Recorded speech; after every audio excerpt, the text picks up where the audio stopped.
નમસ્કાર દર્શક મિત્રો, હું આપની સાથે ભગવતી વિશાવડિયા અબ તક બુલેટિનમાં આપનું હાર્દિક સ્વાગત કરું છું। વિસ્તૃત સમાચારો જોતા પહેલા જોઈએ આજની મુખ્ય હેડલાઇન્સ। રાજ્યમાં માધ્યમિક શાળાઓમાં જ્ઞાન સહાયકની ભરતી કરવા બીજા તબક્કાની કાર્યવાહી શરૂ કરાશે। ગાંધીનગરમાં દેશનો પ્રથમ આર્ટિફિશિયલ પાર્ક સ્થાપવામાં આવશે। પીજી મેડિકલના વિદ્યાર્થીઓને વર્ષમાં મળશે 20 CS, વિદ્યાર્થીઓનો તણાવ થશે દૂર। રાજ્યની માધ્યમિક સ્કૂલોમાં જ્ઞાન સહાયકની નિમણૂક માટે હાથ ધરવામાં આવેલી કાર્યવાહી બાદ ખાલી પડેલી જગ્યાઓ ભરવા માટે બીજા તબક્કાની કાર્યવાહી કરવાનું આયોજન કરાયું છે, જેને લઈને હાલમાં રાજ્યના તમામ જિલ્લાઓમાંથી ખાલી પડેલી જ્ઞાન સહાયકોની જગ્યાની વિગતો મંગાવવામાં આવી હોવાનું જાણવા મળ્યું છે। કમિશનર ઓફ સ્કૂલની કચેરી દ્વારા જિલ્લા શિક્ષણ અધિકારીઓને પત્ર લખી 2 દિવસમાં ખાલી જગ્યાઓની વિગતો મોકલવા માટે સૂચના આપવામાં આવી છે, જેથી ખાલી જગ્યાની વિગતો મળ્યા બાદ બીજા તબક્કાની ભરતીની કાર્યવાહી હાથ ધરાશે। તાજેતરમાં જ પ્રાથમિક વિભાગમાં પણ જ્ઞાન સહાયકની ખાલી જગ્યા માટે બીજા તબક્કાની કાર્યવાહી હાથ ધરવામાં આવી છે। શિક્ષણ વિભાગ દ્વારા પ્રવાસી શિક્ષકોના બદલે જ્ઞાન સહાયકોની નિમણૂક કરવા માટેનો નિર્ણય લીધો હતો, જેમાં 11 માસના જ્ઞાન સહાયકની નિમણૂક માટે કાર્યવાહી હાથ ધરવામાં આવી હતી। આ કાર્યવાહી દરમિયાન પ્રથમ તબક્કે માધ્યમિકની 5980 જગ્યા પર ભરતી હાથ ધરવાનું આયોજન કરાયું છે। આ ભરતી માટે માધ્યમિકમાં 19000 કરતાં વધુ ઉમેદવારો નોંધાયા હતા। ઇરોઝ ઇન્વેસ્ટમેન્ટે બુધવારે ગાંધીનગરમાં દેશનો પ્રથમ આર્ટિફિશિયલ પાર્ક સ્થાપવા માટે એક MOU પર હસ્તાક્ષર કર્યા હતા। 16000 કરોડના રોકાણ સાથે સ્થપાયેલ ઇમર્સો AI પાર્ક નામનો AI પાર્ક 2025ના મધ્ય સુધીમાં ગિફ્ટ સિટી ગાંધીનગરમાં કાર્યરત થવાની ધારણા છે। ઇમર્સો AI પાર્કની વ્યૂહરચના વિશ્વના સૌથી મોટા સંગ્રહ અને તાલીમ ડેટા અને સમગ્ર ઉદ્યોગોમાં મૂળ ફાઉન્ડેશન મોડેલ બનાવવા માટે ટોકન સાથે એથિક્સ AIના પાયા પર બનાવવામાં આવશે, જે પછી શિક્ષણ, સ્ટાર્ટઅપ, ઇકોનોમિસ્ટ અને મોટા ઉદ્યોગો માટે પ્લેટફોર્મ બનશે। સ્કેલ એન્ટરપ્રાઇઝ ટેકનોલોજી કંપનીઓના નિવેદનમાં જણાવ્યું હતું, પોસ્ટ ગ્રેજ્યુએટ મેડિકલ વિદ્યાર્થીઓના વર્ક અને લાઈફને બેલેન્સ કરવા માટે નેશનલ મેડિકલ કમિશને મહત્વપૂર્ણ નિર્ણય લીધો છે। તમામ પીજીના વિદ્યાર્થીઓ સાપ્તાહિક રજા અને દર વર્ષે ઓછામાં ઓછી 20 દિવસની કેઝ્યુઅલ રજા માટે પાત્ર બનશે। નેશનલ મેડિકલ કમિશનરે નવા નિયમો બહાર પાડ્યા છે,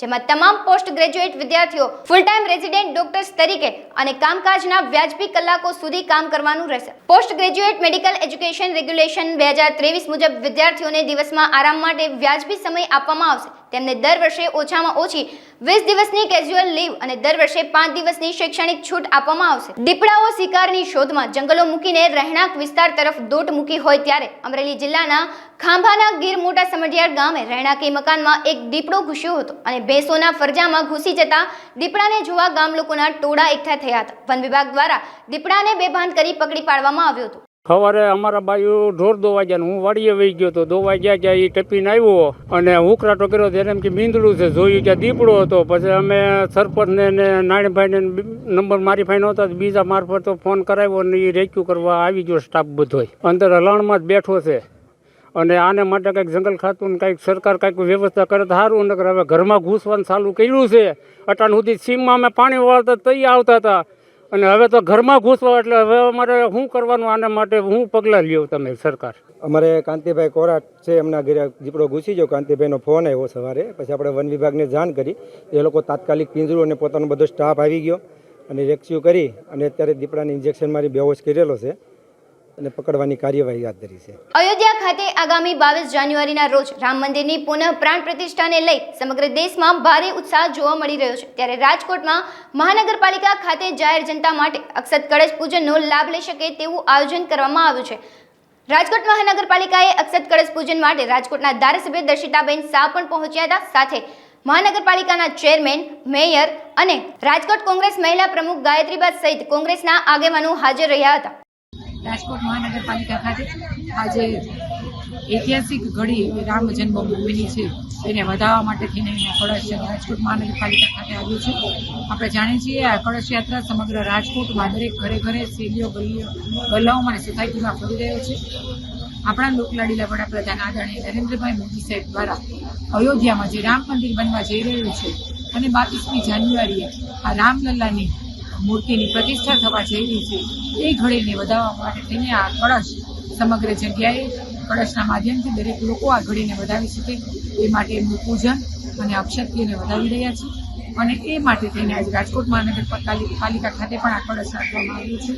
એમને ફૂલ અને ચોખાથી તમામ પદાધિકારીઓએ, અધિકારીઓએ, કોર્પોરેટરશ્રીઓએ અને સર્વ સમાજના લોકો એમને વધાવી રહ્યા છે. ત્યારે ફરીથી આ ઐતિહાસિક ઘડીને 22મી જાન્યુઆરીની ઐતિહાસિક ઘડીને આપણે સૌ સાથે મળીને આ જ રીતે વધાવીએ એ જ ઉદ્દેશથી આજે અહીંયા કળશ પૂજન રાખવામાં આવ્યું છે. રાજકોટમાં સાવલિયા પરિવાર દ્વારા 13મા સ્નેહ મિલનનું તારીખ 7 જાન્યુઆરી રવિવારના રોજ city light party plot Mavdi Kankot road ખાતે ભવ્ય આયોજન કરવામાં આવ્યું છે. સ્નેહ મિલન સાથોસાથ સરસ્વતી સન્માન સમારોહ 2024 પણ યોજાશે. સ્નેહ મિલન કાર્યક્રમમાં 4000 પરિવારના સભ્યો જોડાશે. સમગ્ર સ્નેહ મિલનની વિસ્તૃત માહિતી સાવલિયા પરિવારના પ્રમુખ સહિતના સભ્યોએ અબ તક મીડિયાની મુલાકાત લઈ પૂરી પાડી હતી.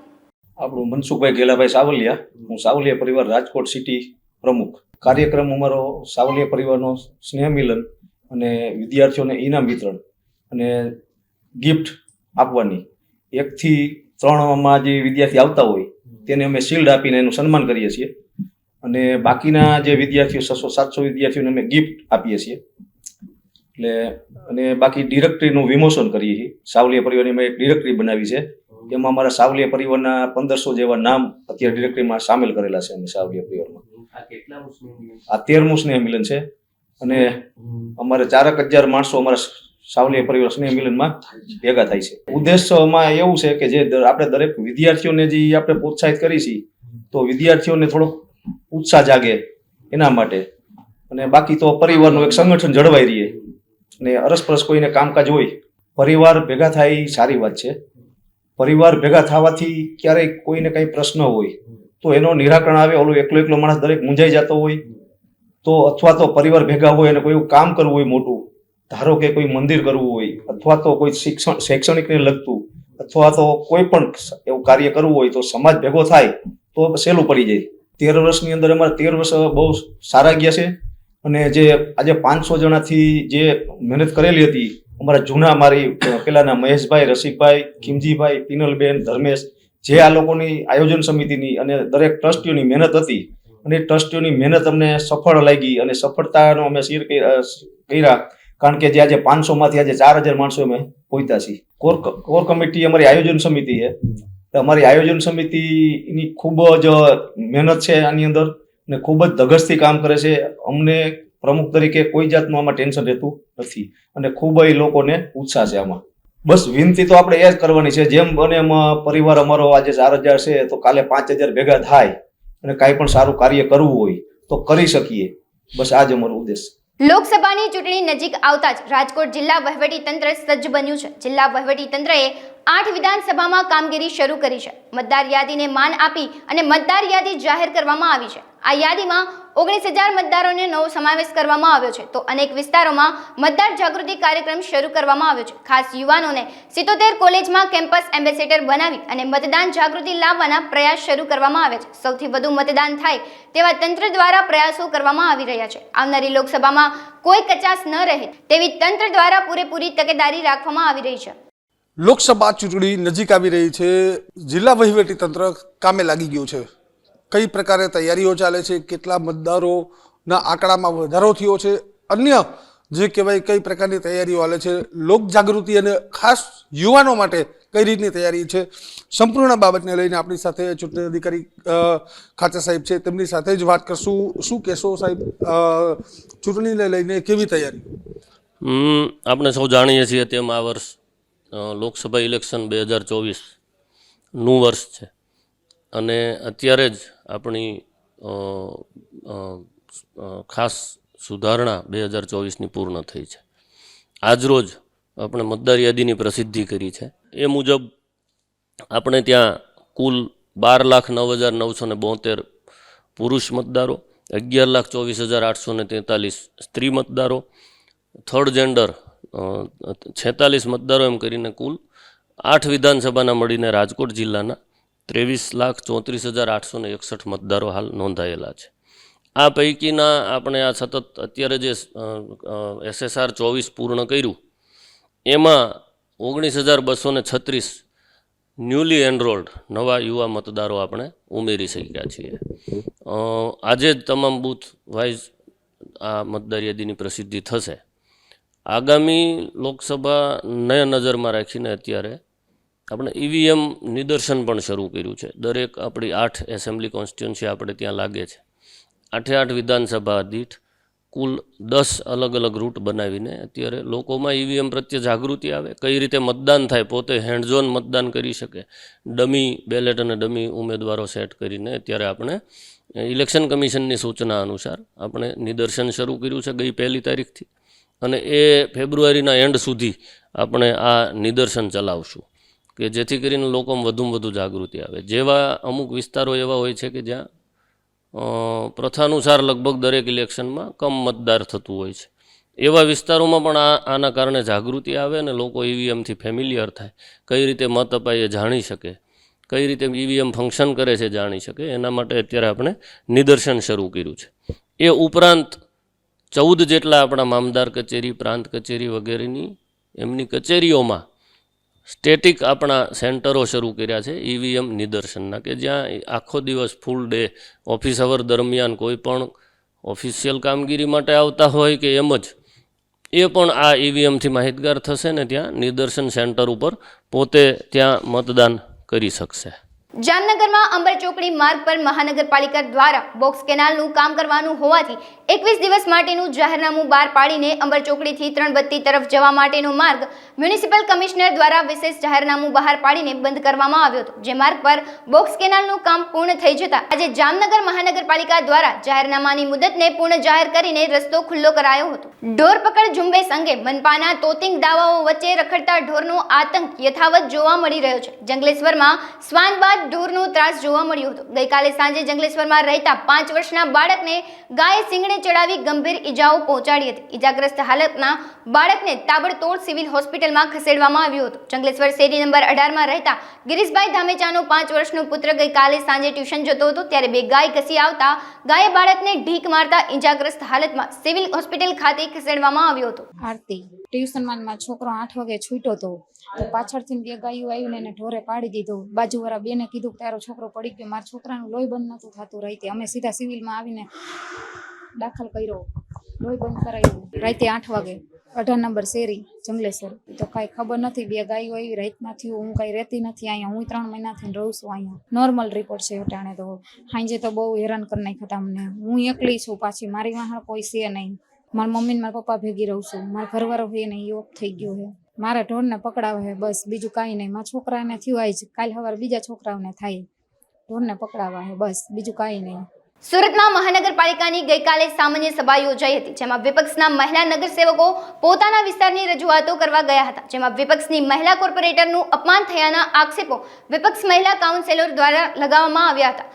મુગલીસરા ખાતે વિપક્ષ મહિલા કાઉન્સિલરોએ ભાજપ સભ્યને બંગડી આપી વિરોધ પ્રદર્શન કર્યું હતું. સામાન્ય સભામાં વિપક્ષના મહિલા નગરસેવકો અપમાનજનક શબ્દનો પ્રયોગ પણ કર્યો હતો. જી, ગઈ સામાન્ય સભાની અંદર ભારતીય જનતા પાર્ટીના અમુક કોર્પોરેટર એટલે કે વ્રજેશભાઈ ઉનડકર અને ઘનશ્યામભાઈ મકવાણા બંને દ્વારા મહિલાઓ માટે અભદ્ર ભાષા અને અમુક એવી ટિપ્પણીઓ જે કરતા હતા, જેના કારણે સામાન્ય સભામાં પણ હોબાળો થયો હતો, ઘણી બધી માથાકૂટો પણ થઈ હતી, પરંતુ એમણે સસ્પેન્ડ નહોતા કર્યા. ખરેખર સામાન્ય સભાની અંદર પ્રતિનિધિઓ પોતાના વિસ્તારની રજૂઆતો માટે આવતા હોય છે, પોતાના વિસ્તારમાં શું નવું કરી શકાય એના માટે આવતા હોય, નવી પોલિસી કેવી રીતના બનાવી શકે એના માટે આવતા હોય છે. પરંતુ આવા જે કલંક લાગે કોર્પોરેટરોને, એવા કોર્પોરેટરો જો આવી રીતના મહિલાઓનું અપમાન કરે તો પછી સામાન્ય લોકોનું શું થતું હોય. અમે લોકો આજે અમે અને મારા સાથી તમામ નગરસેવક બહેનો અને આમ આદમી પાર્ટીના મહિલા મોરચાના જે સંગઠનના બહેનો છે, અમે લોકોએ મુગલીસરા ખાતે આજે પ્લે કાર્ડ લઈને એમનો વિરોધ નોંધાવ્યો હતો. કેમ કે આજે અમે સામાન્ય સભા પૂરી થઈ ત્યારથી લઈને અત્યાર સુધી એમનું રાહ જોતા હતા કે ક્યારે એ લોકો બહાર આવે, ક્યારે દેખાય ને અમે એમનો પ્રતિકારાત્મક અમે એ લોકો વિરોધ નોંધાવીએ.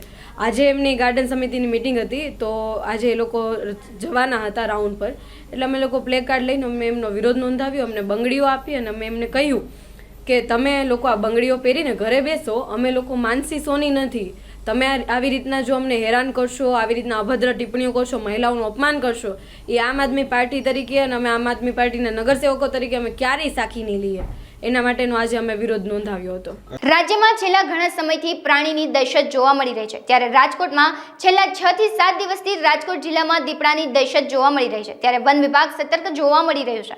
રાજકોટના જસદણ પંથક, ધોરાજી અને જેતપુર પંથકમાં દીપડા જોવા મળ્યા હતા. દીપડાની દહેશતને લઈને વન વિભાગે 5 જેટલા પિંજરા મૂક્યા છે. તંત્ર દ્વારા અપીલ કરવામાં આવી છે કે લોકો સાવચેત રહે અને રાત્રિના સમયે વાડી વિસ્તારમાં ખુલ્લામાં ન સૂવે અને તકેદારી રાખે. હાલ વન વિભાગ દ્વારા દીપડાની મૂવમેન્ટ પર નજર રાખવામાં આવી રહી છે. 22 તારીખના રોજ મળેલ પ્રથમ માહિતી અનુસાર રાજકોટના યુનિવર્સિટી વિસ્તારમાં મુંજકા ગામ પાસેના વિસ્તારમાં દીપડો જોવા મળેલના સમાચાર મળ્યા હતા. ત્યારબાદ વન વિભાગની અલગ અલગ ટીમો બનાવીને સર્ચ ઓપરેશન કરવામાં આવ્યું હતું. આ સર્ચ ઓપરેશન દરમિયાન દીપડાના હોવાના ઇનડાયરેક્ટ પગમાર્ક તરીકેના નિશાનો જોવા મળેલ હતા. ત્યારબાદ રોજની વન વિભાગની ટીમ દ્વારા જે અલગ અલગ જગ્યાએ સર્ચ ઓપરેશન કરી અને જ્યાં પણ દીપડો હોવાના સમાચાર મળે છે તો તે સ્થળ ઉપર જઈને તપાસ કરવામાં આવે છે. અને રાજકોટના મુંજકા ગામ વિસ્તાર, યુનિવર્સિટી વિસ્તાર, કાલાવાડ પોલીસ હેડક્વાર્ટર વિસ્તાર, આ વિસ્તારમાં એની મુવમેન્ટ હોવાનું જાણવા મળેલું છે. જો રાજકોટના અલગ અલગ જિલ્લા તાલુકામાં દીપડા તો છે આપણી પાસે અને તેની મુવમેન્ટ રહેતી હોય છે, પરંતુ મોટાભાગે તે હ્યુમન હેબિટેટ રહેઠાણ વિસ્તારમાં જોવા મળતા નથી કે આવતા નથી. મોટાભાગે જંગલ વિસ્તારમાં એમની મુવમેન્ટ રહેતી હોય છે, પરંતુ ઘણીવાર હ્યુમન વિસ્તાર કે જે રહેઠાણ વિસ્તાર છે તેમાં એમનું આવાગમન રહેતું હોય છે. આપણે રાજકોટમાં જે પણ મારણના જેટલા સમાચાર મળ્યા છે, હજુ સુધી કોઈ એવું કન્ફર્મ થયું નથી કે દીપડા દ્વારા મારણ કરવામાં આવ્યું હોય. તેમ છતાં અમારી ટીમ દ્વારા એની તપાસ કરવામાં આવી. હા, બેડલા ગામે જે કાલના સમાચાર છે જેમાં મારણ કર્યું છે તે કન્ફર્મ થયું છે અને ત્યાં આગળ હાલમાં વન વિભાગની ટીમ દ્વારા પિંજરું ગોઠવ્યું અને દીપડાને પકડવા માટેની ગતિવિધિ હાથ ધરવામાં આવી. આપણે રાજકોટ જિલ્લાના મોટાભાગના તાલુકામાં જેમ કે ધોરાજી, જેતપુર છે, ઉપલેટા છે, રાજકોટના પણ પડદરીના આ બધા તાલુકામાં દીપડા તો ની વસ્તી છે, પરંતુ મોટાભાગે હ્યુમન રહેઠાણ વિસ્તારમાં આવતા નથી, જેના કારણે એને પકડવાનો કોઈ પ્રશ્ન ઉપસ્થિત થતો નથી. કેમ કે વન વિભાગના જે પણ જંગલ વિસ્તાર છે કે જે ઝાડી વિસ્તાર છે એવા વિસ્તારમાં જ એમની મુવમેન્ટ રહેતી હોય છે. અને આપણે જાણીએ છીએ કે વન્ય પ્રાણી છે એટલે એને એવી રીતે આપણે પકડીને અન્ય જગ્યાએ પણ મૂકી ના શકીએ, પરંતુ તેમ છતાં અમારી ટીમ દ્વારા અવેરનેસના કાર્યક્રમો કરવામાં આવે છે. આ ઉપરાંત આવા જે પણ વન્ય પ્રાણીઓ છે તેમને ટ્રેક કરવામાં આવતા હોય છે. અયોધ્યામાં આગામી 22 જાન્યુઆરી સોમવારના રોજ નૂતન નવનિર્મિત શ્રી રામ મંદિરમાં મર્યાદા પુરુષોત્તમ ભગવાન શ્રી રામના બાળ સ્વરૂપ વિગ્રહની પ્રાણ પ્રતિષ્ઠા થવા જઈ રહી છે. આપણે પણ આ પરમ પાવનકારી પ્રસંગમાં પરોક્ષ રીતે જોડાવા સૌરાષ્ટ્ર બાજ ખેડાવાડ બ્રાહ્મણના રાજકોટ અંદાજે 700 થી વધારે ઘર અને બાજ નારણજી ભવન તથા ધૂમકેતુ વતી કુલ 702 દીવડાઓને પ્રગટાવવાનો મનોરથ થવા જઈ રહ્યો છે, જેની વધુ વિગતો પ્રતિનિધિ મંડળ વતી અબતક મીડિયા હાઉસની મુલાકાત લઈ પૂરી પાડવામાં આવી હતી. જી, ગિરીશ મહેતા. અમે બાજ ખેડાવાડ વિદ્યા પ્રસારક મંડળ રાજકોટ, અમારા જ્ઞાતિના લગભગ રાજકોટમાં 700 અંદાજિત કુટુંબ વસે છે. તો અમે એવું વિચારીએ છીએ કે આપણું જે આસ્થાનું કેન્દ્ર અયોધ્યા, કે જે 7 નગરી કહેવાય છે, એમાં પ્રથમ નગરી શ્રીધામ અયોધ્યા, ત્યાં ભગવાન શ્રી રામની જે બાળ સ્વરૂપનું વિગ્રહ એની પ્રાણ પ્રતિષ્ઠા થવા જઈ રહી છે. તો એના અનુસંધાને પરોક્ષ રીતે અમે આવા સરસ મજાના પ્રસંગમાં જોડાય એ બાબતે અમારા જ્ઞાતિ તરફથી દરેક ઘર વતી 702 દીવાઓ પ્રગટાવી અને આગામી તારીખ 14 જાન્યુઆરી મકર સંક્રાંતિના દિવસે અમારી જ્ઞાતિની વાડીએ આ પ્રસંગ ઉજવવા જઈ રહ્યા છીએ, જેથી કરીને એક સમાજની અંદર એક એવો સંદેશ જાય કે આપણા ઈષ્ટદેવ એમ કે ભગવાન શ્રી રામ વર્ષોથી જેમની એક આપણી સાધના થવા જઈ રહી હતી, એમનું આગામી 22 જાન્યુઆરીએ જે પ્રાણ પ્રતિષ્ઠા મહોત્સવ આગામી માનની શ્રી વડાપ્રધાન નરેન્દ્રભાઈ મોદીના હસ્તે થવા જઈ રહી છે, તો એમના અનુસંધાને આપણે પરોક્ષ રીતે આ કાર્યક્રમની અંદર જોડાઈ અને આ પ્રસંગને આપણે વધાવીએ. ગુજરાત સરકાર દ્વારા એસટી નિગમને ગઈકાલે કુલ 200 થી પણ વધારે નવી બસો ફાળવવામાં આવી હતી, જેમાં રાજકોટ એસટી વિભાગને 11 નવી બસો મળી છે. આ નવી મળેલી બસોને લાંબા રૂટ પર દોડાવવામાં આવશે, જેમાં અમુક બસોને આજથી અને આવતીકાલ સવારથી દોડાવવામાં આવશે, જેને પગલે યાત્રીઓની સુવિધામાં પણ વધારો થશે અને નવી બસો આવતા જૂની અમુક બસોને સ્ક્રેપમાં મોકલવામાં આવશે. માનનીય મુખ્યમંત્રી શ્રી દ્વારા ગાંધીનગરથી કાલે નિગમની ટોટલ 201 વાહન છે એનું ફ્લેગ ઓફ કરવામાં આવેલું છે, જેમાં રાજકોટ વિભાગને 11 બસીસ સુપર ડિલક્સ કક્ષાની છે એ મળવા પામેલી છે. જે બસોને અમે અમારા દ્વારા છે એ ગોંડલથી મંડોર છે, પછી સુરેન્દ્રનગરથી અમદાવાદ છે, સુરેન્દ્રનગરથી અંબાજી છે, પછી આપણે મોરબીથી તળાજા છે, પછી રાજકોટથી સુરત છે.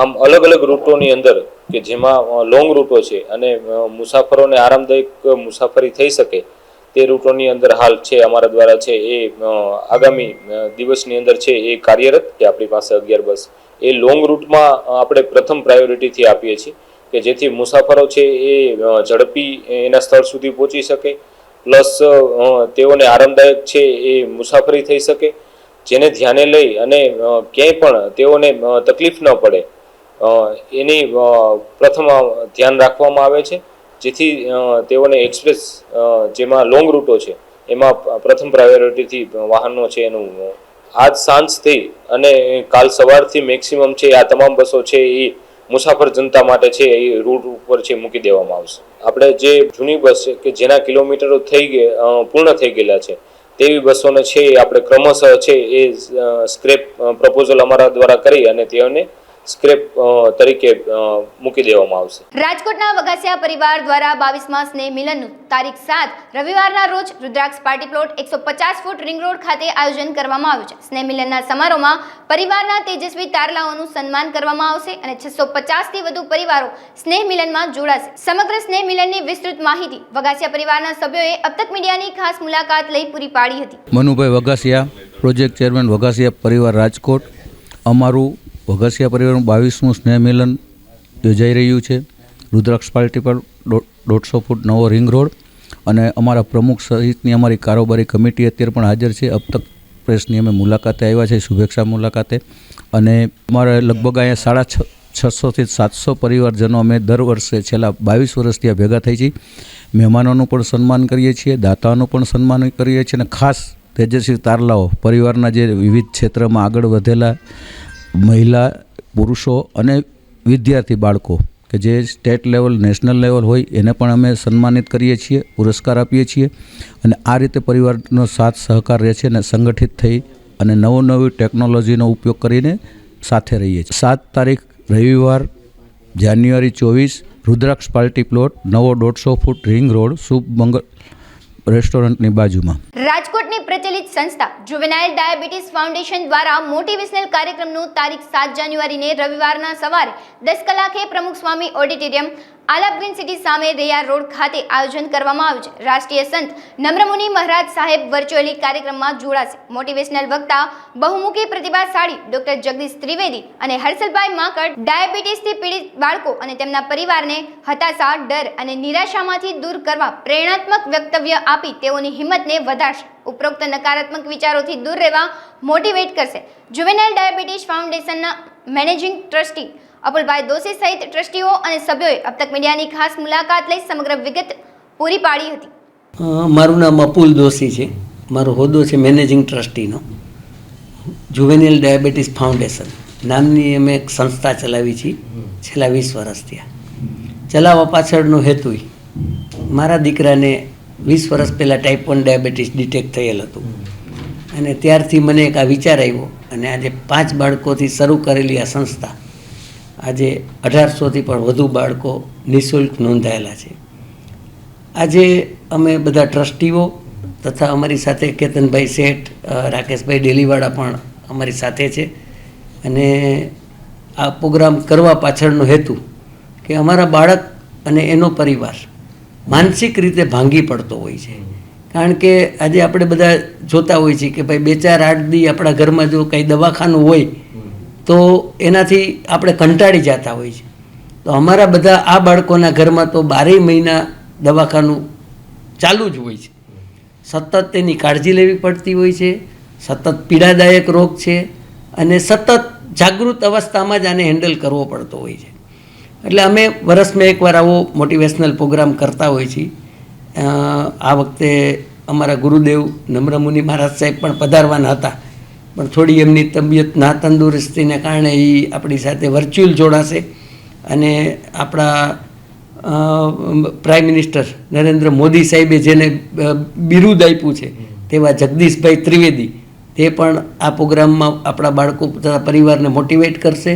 અને હર્ષલભાઈ માકડ જે એક સારા કલાકાર પણ છે, સારા લેખક પણ છે અને એક સારા મોટિવેશનલ સ્પીકર પણ છે. તો આ રીતે અમે અમારા દરેક બાળકોને પ્રોત્સાહિત કરશું. અને અમારા આ ખાસ પ્રોગ્રામમાં અતિથિ વિશેષ તરીકે રામભાઈ મોકરિયા આપણા સાંસદ સભ્ય છે, આપણા બધા જાણીતા અને માણીતા અને લોકલાડીલા એવા રામભાઈ મોકરિયા પણ ઉપસ્થિત રહેવાના છે. અને 7 જાન્યુઆરીએ સવારે 10 વાગે સ્થળ પ્રમુખ સ્વામી ઓડિટોરિયમમાં છે. અને આમાં લગભગ અમારી એક્સપેક્ટેશન પ્રમાણે અમારા ટાઈપ 1 બાળકો 750+ એમનો પરિવાર, એટલે અમે 2 ઓડિટોરિયમ રાખેલ છે, 1000 માણસની કેપેસિટી છે. અને બાકીના અમારા બધા બાળકોને અમે પગથિયે બેસાડશું. આવા સંતોના આશીર્વાદ આપણી ભારત દેશની ભૂમિ સંતો મહંતોની ભૂમિ જ ગણી શકાય અને એનાથી જ આ બધું ચાલતું હોય છે. તો અમારું પણ એવી જ દર વખતે કાર્યક્રમમાં એવી જ ઈચ્છા હોય છે કે આપણા દરેક કોમ્યુનિટીના સંતો મહંતો હાજરી આપે અને અમારા બાળકો તથા તેમના પરિવારને ખૂબ માનસિક બળ પૂરું પાડે તેવી અમારી ઈચ્છા હોય છે. અમારે ઓગસ્ટમાં રમેશભાઈ ઓઝા ભાઈશ્રી પણ હાજર હતા અને આવનારા દિવસોમાં પણ અમે ઘણા બધી કોમ્યુનિટીના સંતોને બોલાવવા માટેના પ્રયત્ન કરી રહ્યા છીએ. એટલે આગામી આયોજનમાં જે તમે વાત કરો છો એ રીતે આપ બધાને ખ્યાલ જ હશે કે 17 જાન્યુઆરીથી 24 જાન્યુઆરી સુધી સંત શિરોમણી ભાઈ શ્રી રમેશભાઈ ઓઝાની કથા રાજકોટમાં આયોજન કરવામાં આવી છે. રામભાઈ મોકરિયા અને મોકરિયા પરિવાર દ્વારા રમેશભાઈ ઓઝા ભાઈશ્રીનું એવડું મોટું મનથી અને રામભાઈ મોકરિયાની એવડા વિચારથી આ સપ્તાહનું જે કંઈ ફંડ આવે તે ફંડ માત્ર ને માત્ર જુવેનિયલ ડાયાબિટીસ ફાઉન્ડેશનને આપવામાં આવશે તેવી રમેશભાઈ ઓઝાએ જાહેરાત કરેલ છે. અને મારી આપ બધાને ખાસ 2 હાથ જોડીને વિનંતી છે કે 7 જાન્યુઆરીનો અમારો મોટિવેશનલ પ્રોગ્રામમાં પણ આવો અને સપ્તાહ જે 17 થી 24 જાન્યુઆરી છે તો એમાં બધા કથા શ્રવણ માટે પણ પધારવા ખાસ આગ્રહભર્યું વિનંતી છે. અને અમારા બાળકોને આવી રીતે માનસિક નબળી પરિસ્થિતિ થતી જાય છે અમારા બાળકોની, તો એના માટે બધું બળ પૂરું પાડવા માટે અમે સમાજને વિનંતી કરી છે કે દરેક સમાજ આમાં આગળ આવે. રાજકોટ શહેરમાં આંધળી ચાકર સાપ વેચવાનું કારસ્તાન સામે આવ્યું છે. મુંબઈથી આવેલી વાઇલ્ડ લાઇફ ક્રાઇમ કંટ્રોલ બ્યુરોએ સ્થાનિક વન્યપ્રેમી અને વન વિભાગની મદદથી ટ્રેપ ગોઠવીને આંધળી ચાકર વેચનારા 2 શખ્સને દબોચી લીધા હતા. આ બંને શખ્સ સામે વન વિભાગે ગુનો નોંધી કોર્ટમાં રજૂ કરતા કોર્ટે 4 દિવસના રિમાન્ડ મંજૂર કર્યા છે. રાજકોટ અને વન્યપ્રેમીઓ અને સ્થાનિક વન વિભાગના અધિકારીઓને સાથે રાખી ઓપરેશન પાર પાડ્યું હતું. નાયબ વન સંરક્ષણ અધિકારી તુષાર પટેલના જણાવ્યા અનુસાર આંધળી ચાકર શેડ્યુલ વન પ્રાણી આરોપોને 7 વર્ષ સુધીની સજા થઈ શકે છે. કાલે 3 તારીખના રોજ આપણે રાજકોટ જિલ્લાના મોરબી રોડ ઉપર જે વૃંદાવન સોસાયટી છે તેના કાચા માર્ગ ઉપર WCCBની ટીમ દ્વારા મળેલ બાતમીના આધારે એક છટકું ગોઠવવામાં આવ્યું હતું અને એમાં એક મનીષ કાપડિયા કરીને વ્યક્તિ છે જે આરોપી છે તેના દ્વારા આંધળી ચાકળના વેપાર માટે 1,90,000માં સોદો કરવામાં આવ્યો હતો, જેમાં આપણી ટીમના અધિકારીને તાંત્રિક બનાવી અને છટકું ગોઠવતા મનીષ કાપડિયાને આપણે આંધળી ચાકળ સાથે પકડેલા હતા. તાંત્રિક વિધિમાં ઉપયોગ માટે આ લોકો આંધળી ચાકળનો ઉપયોગ કરતા હોય છે, જેમાં સારા ભાવ મળવાના કારણે આ લોકો બીજા એક શખ્સ છે હિતેશ મકવાણા કરીને જે સ્નેક રેસ્ક્યુનું કામ કરતા હતા. આંધળી ચાકળ એ સાપ વર્ગનું પ્રાણી છે જેના તાંત્રિક વિધિમાં ઉપયોગ થતો હોય છે અને બજારમાં એની સારી કિંમત મળવાના કારણે લોકો લાલચમાં આવીને એનો વેપાર કરતા હોય છે. લોકોને એટલી અપીલ છે કે આવા કોઈ તાંત્રિક વિધિમાં કે એનો કોઈ ફાયદો નથી અને ખોટી રીતે આવા અબોલા પ્રાણીઓનો ઉપયોગ કરી અને એમનો વેપાર કરવામાં આવતો હોય. દાહોદ જિલ્લાના લીમખેડા એસટી બસ ડેપો ખાતે શુભયાત્રા સ્વચ્છ યાત્રા અંતર્ગત ડેપો મેનેજર SS પટેલની અધ્યક્ષતામાં સફાઈ અભિયાન હાથ ધરાયું હતું. વિભાગીય કચેરીના લાયઝન અધિકારી VK રાઠવાના માર્ગદર્શન હેઠળ આ આયોજન કરવામાં આવ્યું હતું. એસટી ડેપોના કંટ્રોલર, સ્ટાફ મિત્રો તથા મોડેલ સ્કૂલના બાળકો દ્વારા સફાઈ અભિયાન કરાયું હતું. આ સફાઈનો મુખ્ય હેતુ એ છે કે બસમાં યાત્રીઓ કચરો ન કરે અને ડેપોમાં સ્વચ્છતા રહે. હાલ સમાચારોમાં બસ આટલું જ. વધુ સમાચારો જોવા માટે તમે જોતા રહો અબ તક. નમસ્કાર.